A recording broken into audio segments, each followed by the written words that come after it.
Welcome to another installment of our monthly market commentary. It's November the 3rd, 2023. I'm Brent Joyce, Chief Investment Strategist for BMO Private Investment Counsel. Thanks for taking the time to join us. October marked the third consecutive month of equity market declines, and certainly the month was marred by horrific developments in Israel and Gaza. Those are adding to the ongoing tragedy in the Ukraine. But it was really too hot economic growth in the United States, causing bond yields to keep climbing, that has markets most upset. U.S. real GDP clocked in at 4.9% annualized rate for the third quarter. That's a level that capital markets and the U.S. Federal Reserve will regard as too hot. An overheated economy suggests interest rates need to remain elevated longer than previously thought. Outside the U.S., economic growth and inflation are cooling. European, Canadian, and Chinese inflation all surprised to the downside. And growth is weak in these places too. So the U.S. is the only place where bond yields face upward pressure thanks to robust economic growth. That growth is driven by a resilient consumer, a manufacturing construction boom, and heavy deficit spending by the U.S. government. Now, spending by Uncle Sam is particularly concerning.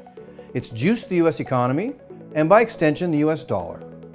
Excessive fiscal largesse in an economy with full employment and solid growth is certainly not the textbook definition of what's prudent. The U.S. Federal Reserve agrees, and this may lead the Fed to go higher or longer, or both, than it otherwise would on interest rates. Yet the unfortunate reality is that U.S. interest rates set the tone for global interest rates and bond yields. Now, higher for longer might be appropriate and bearable for now for the U.S. economy, but with economic growth faltering and inflation falling most everywhere else in the world, it risks seeing bond yields and interest rates in all other countries higher for longer than may be necessary. Now, this could lead to growth and inflation falling too much. So the U.S.'s soft landing, or perhaps no landing, inflation and economic growth remain high, that may drive a bumpier landing elsewhere. The good news is there are signs that the road ahead sees inflation and growth cool in the U.S., as it is elsewhere. So the race is on to see if the world economy can stay afloat while it waits for the U.S. economy to slow, paving the way for interest rates to ease somewhat. What does this mean for stocks and bonds? Slowing growth and retreating inflation are the intended and expected outcomes of tightening monetary policy. This was never going to be easy for equity markets or bond markets, but we're 22 months into the process. We certainly believe that we are closer to the end than the beginning. In fact, we may have already achieved the higher part of higher for longer for bond yields.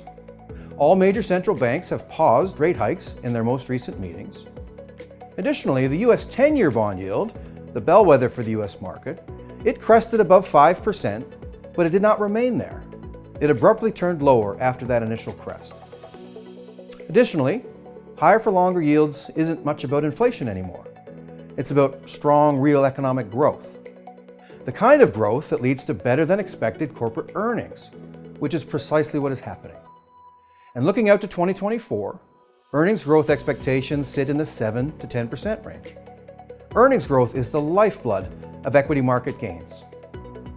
Our base case scenario sees stock markets recover from recent weakness.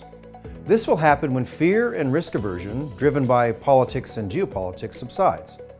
Higher borrowing costs curb enthusiasm for government spending, and inflation continues to cool. Bond yields will then have room to stabilize or retreat. This scenario may take several months to unfold, but when it does, it has the potential to deliver equity returns in the low to mid-teens and bond returns in the mid-single digits.